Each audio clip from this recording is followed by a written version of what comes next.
따라 하나님의 인도함을 따라가는 게 중요하고 하나님의 예비하심을 따라 살아가는 것이 굉장히 중요한 것입니다. 하나님이 가라고 할 때 우리가 움직이는 것이고 하나님께서 멈추라 할 때 멈추어야만 되는 것입니다. 앞서 행하신 하나님을 따라서 날마다 나아갈 때 우리의 삶이 그 안에서 안전하고 평안하고 복된 삶을 살아가게 되고 형통함을 얻게 되는 것입니다.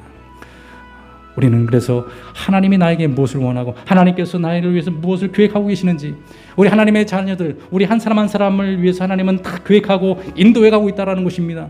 그것을 놓치면 안 돼요. 그것을 잃어버리면 안 됩니다. 그 시선을 잃어버리면 우리는 잘못된 길로 갈 수밖에 없고 난파되는 길로 갈 수밖에 없다고 하는 것입니다. 요즘에 뉴스에 보면 한강에서 익사 사고를 당한 손정민 그 의대생으로 인해서 온 국민이, 온 나라가 시끄러운데요. 그 밤에 11시에 친구가 불러내가지고 술을 먹자고 그냥 한강으로 불러낸 거 아닙니까? 그 걸음이 마지막이 될 줄 누가 알았겠습니까? 그것이 바로 죽음의 길로 향하는 발걸음이 될지 누가 예측을 했겠어요?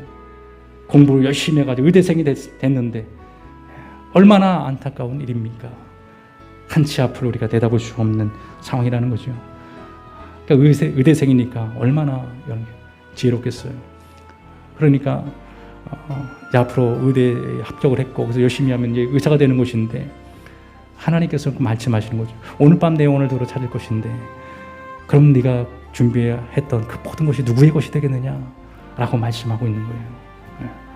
하나님을 모르는 인생은 바로 그렇게 허무한 것입니다. 하나님을 알지 못하는 인생은 그렇게 허무하게 하루아침에 무너질 수밖에 없는 것이죠.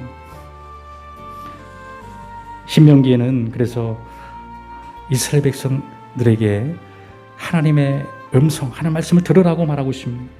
신명기 6장 3절에서 5절 말씀에 보면 그렇게 말을 하고 있다는 거예요. 이스라엘아 듣고 삼가 그것을 행하라. 그리하면 내가 복을 얻고 내 열조에 하나님 여호와께서 내게 허락하심 같이 젖과 꿀이 흐르는 땅에서 너의 수요가 심히 번성하리라.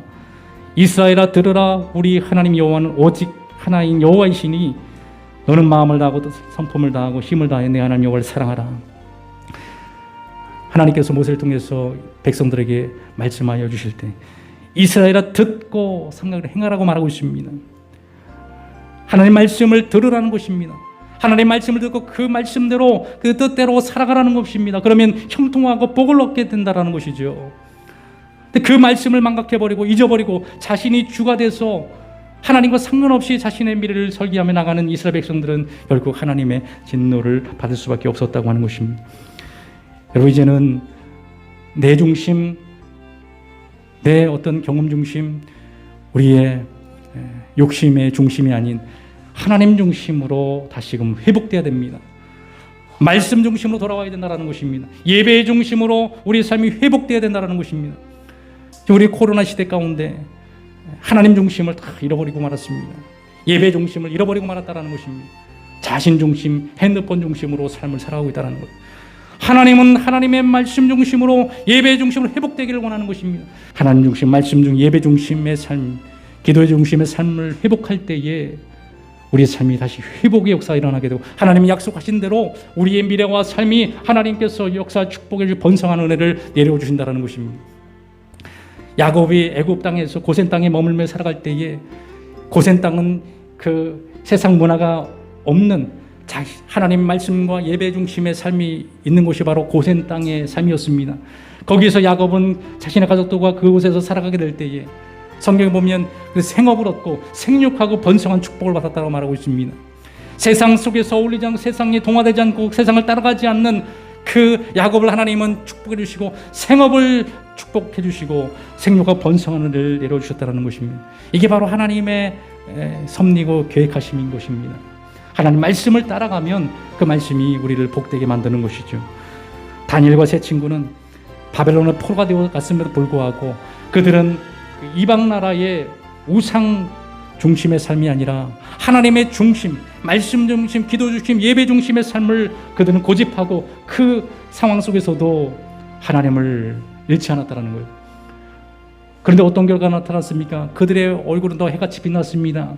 그들은 하나님께 지혜를 주셔가지고 더 총명한 지혜를 갖게 되었어요. 학문의 지혜를 더 주셨습니다.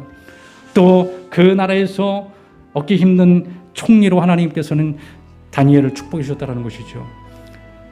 여러분, 하나님 말씀대로 살아가고 하나님 중심대로 구별된 삶을 살아가면 안 될 것 같고 망할 것 같지만, 그러나 여러분, 그것이 되는 길인 줄 믿습니다. 하나님의 뜻대로 살아가고 하나님의 중심대로 살아가면 안 될 것 같아도 그것이 되는 축복이 있는 거예요. 미래에 망할 것 같지만 하나님께서 미래를 축복해 주시는 것입니다. 하나님이 축복해 주실 때에, 하나님께서 열어주실 때에, 예배해 주실 때 그것을 우리가 받아 누리게 되고 우리를 위해 예배한 것은 엄청난 것입니다. 근데 우리는 그걸 바라보지 못하고 믿지 못하고 내 중심대로 내가 계획한 대로 살아가려고 하니까 헤매고 방황하는 거예요. 그 은혜를 누리지 못하는 것입니다. 믿음이라고 하는 것은 하나님을 향해서 결단하고 믿음으로 살아가는 중심, 우리가 온전히 주님을 예배하는 중심으로 살아가는 것입니다. 하나님을 우리가 섬긴다고 하는데 예배를 온전히 드리지 못한다고 하면 하나님의 백성으로서의 기본이 아닌 것입니다. 하나님의 백성들은 주의를 거룩히 지키라고 말씀하신 하나님의 약속이 담겨져 있는 것입니다. 그것도 우리가 온전히 하지 못하면, 여러분, 우리가 하나님을 나의 주인으로 고백한다고 하는 것은 사실은 그건 온전히 우리가 다시금 우리 자신을 돌아봐야 된다는 거죠. 다시금 이 시대에서 하나님께서 우리를 위해서 무엇을 계획하고 예비하고 계시는지, 우리는 다시금 하나님 중심, 말씀 중심으로 돌아와야 되고 예배 중심의 삶을 회복해야 됩니다.